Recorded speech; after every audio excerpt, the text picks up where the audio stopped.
mes chers amis, pour ce nouveau cours de Torah aujourd'hui. Écoutez, on va continuer ce que le Rabbi nous a enseigné hier sur la paracha de la semaine, paracha de Kitissa.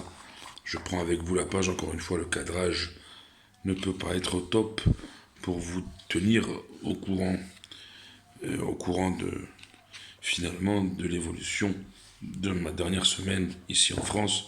Hier soir à minuit, ma ligne de téléphone portable a été coupée, a été résiliée, comme je vous l'avais annoncé hier.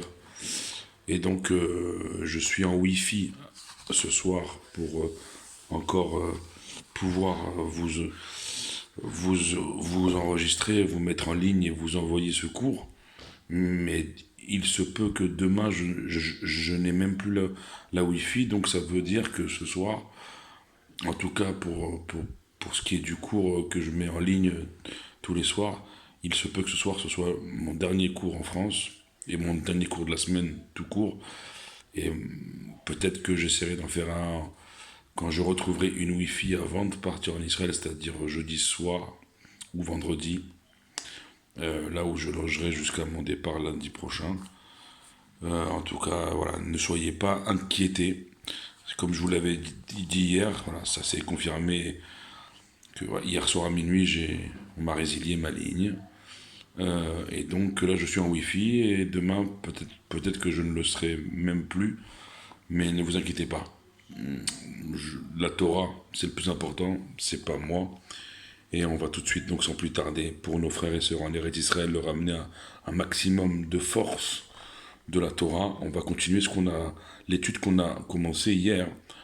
Donc le Rabbi, dans son Likutei Sichot sur Parashat Kitissa, Parashat de notre semaine, on avait terminé en disant que Ketzad mesugelet mahatzit hashekel yot kapara al chet kaze.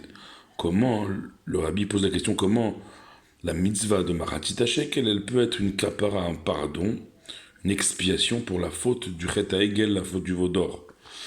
On continue.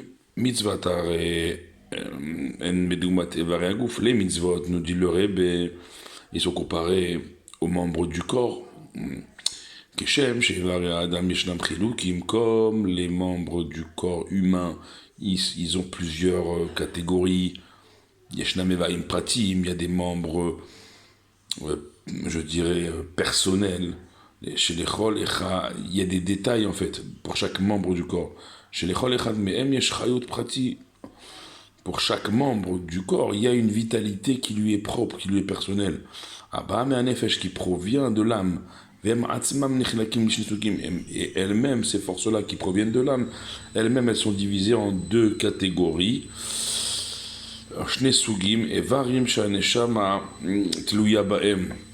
Les membres dont la neshama, elle dépend d'eux. Et les autres membres dont la neshama, elle ne dépend pas d'eux. Vevarim, klalim, et les membres généraux du corps, comme le cerveau et le cœur. Shebahem ikar ashraat nefesh, que par eux, le ikar, c'est l'essentiel de la présence de l'âme. Et la vitalité pour tout le reste du corps. Pareil, sont subdivisés les mitzvot, comme pour les membres du corps. Mitzvot pratiot ou mitzvot kaliot. Les mitzvot particulières, individuelles, et les mitzvot collectives. Anochi velo yelecha. Les premiers commandements des 10. Je suis ton Dieu et tu n'auras pas d'autre Dieu que moi. En klalot kol Torah. Ça rassemble, ça regroupe toute la Torah. Anogaim le etzem haneshama. Puisqu'il touche au etzem haneshama, à l'essence même de nos âmes,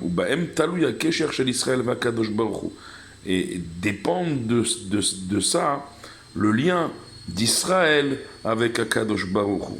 La reine Kaasher Tziva Akadosh Baruch Hu latet machatzit shekel kekapara al chet avodah zara.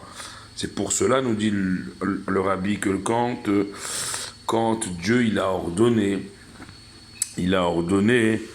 de donner le machatzit à shekel, ce demi-shekel, en kapara, en expiation, en pardon sur la faute de Avodazara, la faute de l'idolâtrie relative à la faute du veau d'or, chez Ikaper Nafsho, comme les mots sont très clairs. Kaper Nafsho. Alors, Kaper Nafsho, excusez-moi, hein, j'essaye de tenir le livre en même temps. Kaper Nafsho, c'est le nefesh, l'âme de la personne, elle sera expiée, pardonnée. Kapara le nefesh atzma, c'est un pardon pour l'âme elle-même. Chez Nifgema Beheta Egel, qui a été endommagée par la faute du veau d'or. Tama Moshe Rabbeinu. Moshe Rabbeinu, c'est pour ça que Moshe Rabbeinu il s'est étonné auprès de Dieu, auprès d'Akadosh Baruch Hu, il lui a dit comment la mitzvah de Machatzit HaShekel, ce demi-shekel qu'on devait apporter au temple, elle peut arriver à être une kapara, un pardon, une expiation pour l'âme elle-même. Et là, je vais devoir tourner la page, mes chers amis. C'est vraiment du direct. Hein. Et j'essaye de ne pas trop bouger, mais il faut que je tourne la page. On était 179, 180 Baruch Hashem. C'est Chai, c'est la valeur de la vie. On était Chai Adar Aleph hier soir et aujourd'hui. Ce soir, on est Yutet Adar Aleph Baruch Hashem. Et donc, on continue dans les enseignements du Rebbe. Al Pizé Yuman Pirusho Shel Or HaChaim HaKadosh. Le Rabbi, il ramène le pirouche du Or HaChaim HaKadosh. Le Rabbi Chaim Ben Attar. Là-bas, sur le Pasouk, Kitissa et Rosh Ben Israël Ifkudem, sur le Pasouk, le premier de la paracha, quand tu auras élevé la tête des enfants d'Israël, Ifkudem, selon leur compte. Chez Pasouk Medaber Istalkut Tzadikim Rache Ben Israël, que le Pasouk, là-bas, il ramène la Istalkut, la disparition, le voilement physique des Tzadikim, des justes, qui sont les têtes des enfants d'Israël. Qui ça être Rosh Bene Israël? C'est ça que ça veut dire quand tu élèveras la tête des enfants d'Israël. Imistalek tzadik beterem aito. Si un tzadik se voile et se voile à nos yeux en son temps, à Rezé Lifkodem, c'est selon les comptes, le compte des jours de sa vie. Milachon Chisaron, ça provient d'un langage de manque. Comme c'est marqué dans Bamidbar, et il ne manquera pas dans le compte une seule personne. En fait, d'où vient le manque? Ça provient des fautes que nous faisons malheureusement. Toutes les explications sur un seul verset, ils ont un lien entre eux. Mais en a kesher ben pirusho shel Or HaChaim im pirush hapashut shel pasuk. D'où provient alors, pose la question le Rabbi, d'où provient alors le lien entre l'explication du Or HaChaim HaKadosh, Rabbi Chaim Ben Attar, son grand mérite nous protège à tous, amen, avec l'explication simple du pasouk, du verset. Et là, kan chez les filles à Pérouche ou à Pashut, Medaber à Pasouk, Bechet à Avodazara.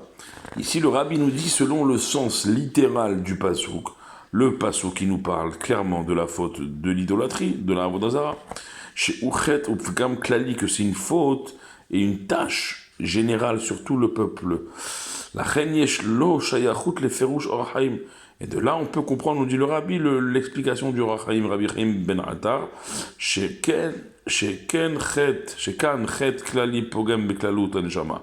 Que là, une faute collective, elle peut entacher l'âme collective du peuple juif. Ben Neshama Klalit, donc cette âme Klalit, cette âme générale du peuple juif, qui fiche Omnam Aya Becheta Egel, comme ça a été le cas au moment de la faute du veau d'or, chez Garam Yerida Ben Moshe Rabbeinu, qui a aussi causé à Moshe Rabbeinu une descente avec tout le peuple. Rosh Israël, que Moshe c'était le Rosh Israël, la tête des enfants d'Israël, Af Sheu Atzmo Loyan Lo Kol Kesher Lechet, même que lui, bien que lui-même, Moshe Rabbeinu, il n'a pas pris part. Il n'a aucun lien avec cette faute. Moshe n'a pas pris part à cette faute. Parce que quand cette faute elle a été commise, où est-ce qu'il se trouvait Moshe Rabbeinu? Il se trouvait les malas, il se trouvait en haut, il se trouvait sur le Har Sinaï, sur le mont Sinaï, en train de recevoir la Torah, qui est Marazal, comme les Chachamim, nos sages de mémoire bénie. nous ont dit, l'er red migdulatra. Dieu, il a dit à Moshe, après lui avoir donné la Torah, il lui a dit, va et descends de ta grandeur. Me'achar shecheta egel garam le'inyana amita. Nous dit le Rebbe, après que la faute du veau d'or elle a entraîné le retour de la mort parmi les humains, jusqu'à nos jours d'ailleurs, malheureusement, on espère avec Mashiach et Triat Hametim très bientôt que la mort disparaîtra pour toujours, Amen Ken Yireh Ratzon. Parce que, qu'est-ce qui s'est passé au moment où on a reçu la Torah? Par les luchot, les tables de la loi, eh ben on s'est on s'est libéré de l'ange de la mort. Vecheta egel et la faute du veau d'or. Juste après, horaire chouvet et tzadat, ça a de nouveau réveillé la faute de l'arbre de la connaissance à la création du monde. Chez Vimita Olam, qui avait amené dès la création la mort au monde. La reine Mishtakefa Davarga. Donc ici, on peut avoir une vision sur cette chose-là aussi, Beotatsurat, de la même manière. Gam Beneshama Klalit, même sur l'âme collective du peuple juif. Chez Zéou Inyan Aistalkut Tzadikim, que c'est le sujet, quand les tzadikim, les justes, se voilent à nos yeux. Alors on est arrivé jusqu'à la lettre Gimel de la Sikha du Rebbe, Baruch Hashem. Alors, j'essaierai demain, avant qu'il y ait perte de connexion Wi-Fi, Blineder avec l'aide de Dieu toujours, de vous enregistrer la suite de cette belle Sikha du Rebbe. Comme ça, on assure le cours de demain, les Mirtze Hashem. Et pour jeudi soir, je pense Blineder pouvoir enregistrer avec une autre Wi-Fi ailleurs. Voilà, on va essayer, avec l'aide de Dieu, tout se fait avec l'aide de Dieu. On va essayer de maintenir cette chaîne du Limud Torah qu'elle puisse apporter surtout et avant tout et uniquement à nos frères et sœurs en Eretz Israël, à nos otages, à nos soldats, à nos civils, du nord au sud, du sud au nord, toute la force de la Torah qu'on peut leur envoyer. Et donc, je vous dis, Blineder avec l'aide de Dieu, à demain. D'ici demain, renforcez-vous en Torah et en mitzvot. Baruch Adonai Leolam. Amen ve Amen.